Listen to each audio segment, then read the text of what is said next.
I want you to explain, Rabbi, why it's so important for everyone to understand that you weren't rescued or freed, that you and the three others, or two others at the time, actually escaped.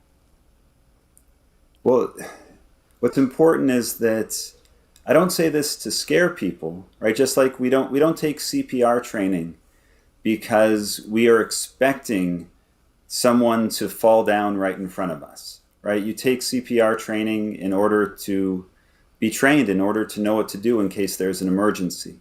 And so the courses that I was able to take with the FBI, the Secure Communities Network, the ADL, the Anti-Defamation League, and our local police department, Colleyville Police Department, those courses, that instruction helped me to understand that you need to act in moments where your life is threatened. And so that I would not have had the courage, I would not have had the know-how or what to do without that instruction.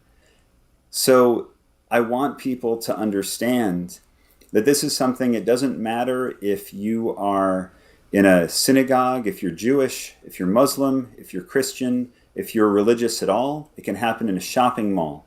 Unfortunately, this is the world that we're living in. And so that kind of training, I hope that that is not our reality forever. But right now, unfortunately, that's something that is very important for people to take advantage of, because it saved my life. It saved our lives. And what's so sad is that not just you, but rabbis all over the United States and congregants have had to take those kinds of security courses in recent years to prepare, God forbid, for these kinds of situations. When that gunman ordered you to get on your knees, did you think you had the time, that the time had come basically, that he might actually pull the trigger? Well, when he said that, he was basically yelling at the negotiator, the FBI negotiator who was on the phone.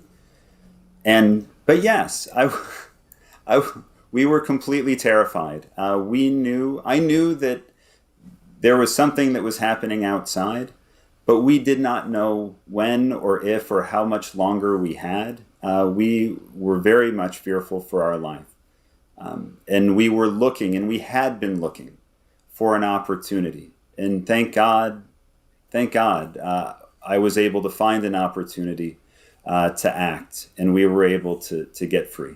And so you took that chair and you just threw it at him, and then you guys escaped. Tell us about that. Well, so he'd been holding his gun all day, and actually I had just gotten him a drink. He went from yelling at the negotiator, and I think that he was he had lost patience. And so he asked me if we had any juice. So I went to the kitchen and got him a drink in a glass.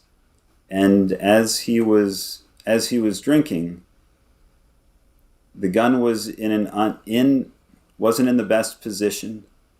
And I thought this was our best chance. I needed to make sure that the two people who were still with me, that they were ready to go. And so there was a chair that was right in front of me, and I told the guys to go. I picked it up, and I threw it at him with all the adrenaline. It was absolutely terrifying, and I wasn't sure if I was going to be shot. And I did not hear a shot fired as I made it out the door. I was the last one out.